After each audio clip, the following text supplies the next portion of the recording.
আজ আপনাদের সঙ্গে শেয়ার করছি দুর্দান্ত স্বাদের মুড়িঘণ্ট রেসিপিটি। নমস্কার, আমার শ্রী রান্নাঘরে আপনাদের সকলকে জানাই সাদর আমন্ত্রণ। আমি এখানে নিয়ে নিয়েছি মোট ৩ মুঠো গোবিন্দভোগ চাল, যার ওজন হলো মোটামুটি ৭৫ গ্রামের মতো। এখানে গ্যাসে একটা কড়া বসিয়ে নিয়ে নিলাম ৩.৫ চামচ মতো সাদা তেল। আমি রান্নাটা সাদা তেলে করছি, আপনারা চাইলে সর্ষের তেলেও করতে পারেন। দিয়ে দিলাম ২ টুকরো মাছের মাথার দিকের অংশ, আর দিয়ে দিলাম ২ টুকরো আলু। আমি এখানে কাতলা মাছের মাথার অংশ নিয়েছি, আপনারা যে কোনো বড় মাছের নিতে পারেন, তবে কাতলা বা রুই মাছ হলেই ভালো হয়। আলুগুলো আমার ভেজে তুলে নিলাম। দিয়ে দিলাম ২টো ছোট এলাচ ফাটিয়ে, একটা শুকনো লঙ্কা ফাটিয়ে, আর একটা তেজপাতা, আর ২টো লবঙ্গ। হালকা নাড়াচাড়া করে দিয়ে দিলাম ১ চামচ জিরে। এটাকেও একটু হালকা নাড়াচাড়া করে দিয়ে দিলাম একটা মিডিয়াম সাইজের পেঁয়াজকে কুচিয়ে। পেঁয়াজটা একটু রং চেঞ্জ হওয়া পর্যন্ত হালকা নাড়াচাড়া করব, খুব বেশি কড়া করে ভাজার দরকার নেই। দেখুন বেশ স্বচ্ছ হয়ে গেছে। এই অবস্থায় এখানে দিয়ে দেবো 1/2 চামচ রসুন বাটা, 1/2 চামচ আদা বাটা। আদা আর রসুনের কাঁচা গন্ধটা চলে যাওয়া পর্যন্ত একটু ভালো করে নাড়াচাড়া করে নিচ্ছি। দেখুন কাঁচা গন্ধটা বেশ ভালো মতো চলে গেছে। এবার আমি দিয়ে দিলাম একটা বেশ মাঝারি সাইজের টমেটো, আর টমেটোটা কুক হওয়ার মতো অল্প একটু নুন দিয়ে দিলাম। দিয়ে ভালো করে একটু নেড়ে চেড়ে দিলাম। আচ্ছা, যারা এমনি নর্মাল কড়ায় করবেন, এরকম ফ্রাইং প্যান নয়, তারা কিন্তু মাছটা আগে ভেজে তুলে নিয়ে তারপর এই ফোড়ন, পেঁয়াজ এই প্রসেসিংটা শুরু করবেন। আমার একদিকে জায়গা আছে বলে আমি কুকিং প্রসেস ফাস্ট করার জন্য আগেই শুরু করে দিলাম। মাছটা ভাজা হয়ে গেছে, তুলে নিয়ে ৩ মিনিটের জন্য চাপা দিয়ে দিলাম। ৩ মিনিট পর ফিরে এসেছি। দেখুন টমেটোটা কিন্তু বেশ আমার নরম হয়ে গেছে। এবার টমেটোটাকে আমি একটুখানি হাতা দিয়ে নেড়ে নরম করে নিচ্ছি। টমেটোটা নরম করে ঘেঁটে দিলাম। দিয়ে এবার এর মধ্যে আমি দিয়ে দেব ১ চামচ লঙ্কার গুঁড়ো, 1/2 চামচ জিরে গুঁড়ো, 1/2 চামচ ধনে গুঁড়ো, 1/2 চামচ হলুদ গুঁড়ো, আর ১.৫ চামচ কাশ্মীরি লাল লঙ্কার গুঁড়ো, আর ১ চিমটি দারচিনি পাউডার। এই লঙ্কা, হলুদ সবকিছু মশলাগুলো আর সেই সঙ্গে দারচিনি যদি একটু অল্প দিয়ে ভালো করে কষানো হয়, তাহলে কিন্তু এর স্বাদটা একটা অন্যরকম হয়। দারচিনি গুঁড়ো দিলে যেকোনো রেসিপির স্বাদ খুব ভালো হয়। আমি সমস্ত মশলা দিয়ে ঢাকা দিয়ে দিয়েছিলাম ২ মিনিটের জন্যে। দেখুন সমস্ত মশলাটা একদম টমেটোর সঙ্গে মেখে গিয়ে অ্যাডজাস্ট হয়ে গেছে। দিয়ে দিলাম ১ চামচ আখের গুড়।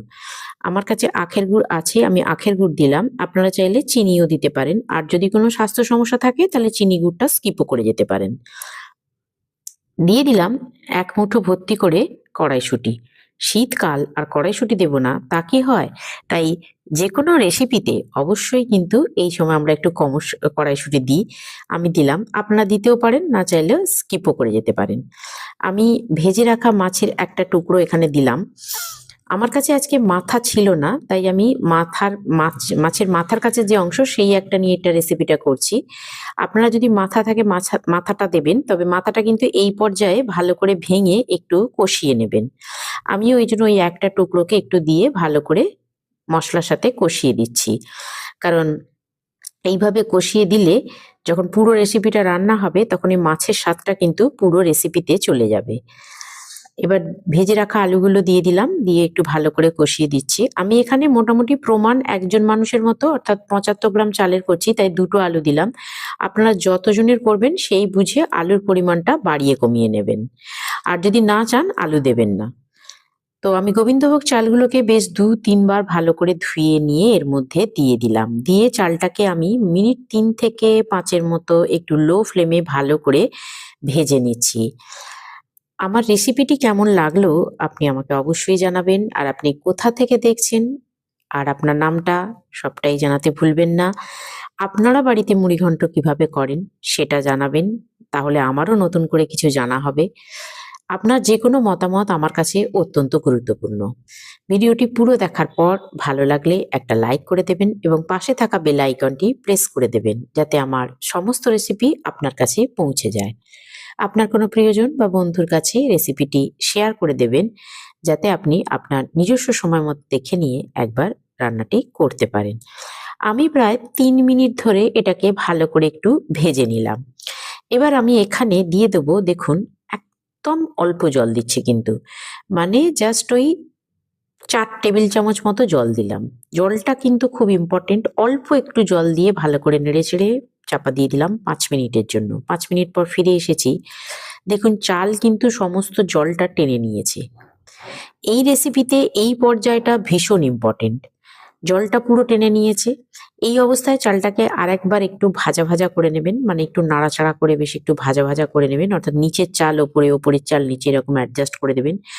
দিয়ে আবারও একদম ওই 3-4 টেবিল চামচ মতো জল, জলটা কিন্তু খুব বুঝে দেবেন। তবে দেখুন এই যে আমি দিলাম, দিলে আমার কিন্তু ওপরে কোনো জল, আরেকটু যাতে ওপরে জল ভাসে সেটা বুঝে আপনি দেবেন, আমি যেভাবে দেখালাম। এবার আবার 5 মিনিট চাপা দেবো। 5 মিনিট পর আবার ফিরে এলাম, দেখুন আবার চাল জলটা টেনে নিয়েছে। অনেকের রেসিপিতে যেটা হয় যে অনেকেই করেন যে আমার 1 কাপ চাল তাহলে আমি 2 কাপ জল দেব, সেইভাবে করা আর এইভাবে অল্প অল্প করে জল দেয়া আর অল্প অল্প করে চালটাকে কষিয়ে নিয়ে বারবার চাপা দিয়ে করা, দুটোর মধ্যে কিন্তু একটা বিশাল ডিফারেন্স হয়ে যায় টেস্টের। টেস্টটা কিন্তু ওর হয়, ওটাও খেতে ভালো হয়, কিন্তু এর স্বাদ হয় একদম অন্যরকম, অসাধারণ স্বাদ হয়। একবার করে দেখবেন, করে দেখলেই আপনারা তফাৎটা বুঝতে পারবেন। আমি 2-3 বার এইভাবে নেড়েচেড়ে জলটা দিয়ে ঢাকা দিয়ে দিয়েছিলাম। দেখুন আমার চাল একদম সেদ্ধ হয়ে গেছে। আচ্ছা, সেদ্ধটা কিরকম হবে দেখুন, এই যে গোটা থাকবে চালটা, কিন্তু দেখুন কোনো মাছ থাকবে না, মানে কোনো খিঁচ থাকবে না, কিন্তু গলে না যাবে না। আর কড়াইশুঁটিও আমার সেদ্ধ হয়ে গেছে একদম।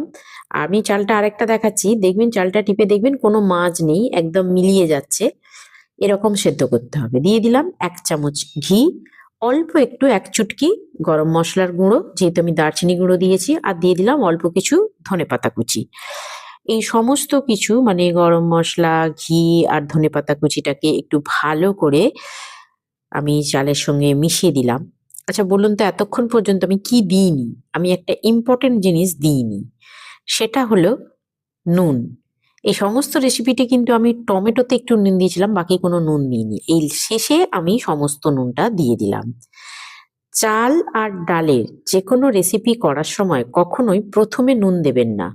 প্রথমে নুন দিলে কিন্তু এর কুকিং টাইম অনেক বেশি বেড়ে যায়। তাই চাল ডালের কোনো রেসিপি করার সময় একদম শেষ সময় নুনটা দিতে হয়। তার পরিমাণটা বুঝে সেই অনুযায়ী নুনটা দিতে হয়।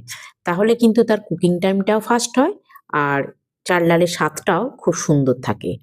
আমি এবার গ্যাসটা অফ করে দিয়ে 5 মিনিটের জন্য এটাকে চাপা দিয়ে রেখে দেব।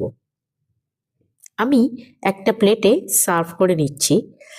এটা এমন এক টেস্ট হয় যে সত্যি কথা বলতে কি, বানিয়ে দেখলে বুঝতে পারবেন মটন বিরিয়ানির সঙ্গে পাল্লা দেয়। অসম্ভব সুন্দর খেতে হয়। আপনার বাড়িতে কোনো গেস্ট এলে বা আপনার বাড়ির যে সমস্ত সদস্যরা আছে, আপনি সকলকেই এটা পরিবেশন করতে পারেন রান্না করে। আপনাকে প্রশংসায় ভরিয়ে দেবে। আর এই রেসিপির আরেকটা সুবিধে হলো যে এর সঙ্গে আপনার কিচ্ছু লাগে না। না কোনো তরকারি, না কোনো ডাল, কিচ্ছু লাগে না। এটা বলতে গেলে একটা ওয়ান পট মিল। আর এতে যদি আলু দিয়ে দেন তাহলে তো আর কোনো কথাই নেই। আর শীতকাল, এখন আপনারা ফুলকপিকেও বড় বড় কেটে এতে দিতে পারেন। সব মিলিয়ে এটা একটা কমপ্লিট মিল।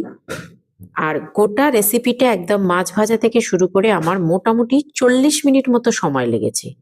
40 মিনিটেই আপনি পুরো রান্না কমপ্লিট করে ফেলতে পারবেন। আজ এ পর্যন্তই, আবার আসবো অন্য একটি রেসিপি নিয়ে। ধন্যবাদ।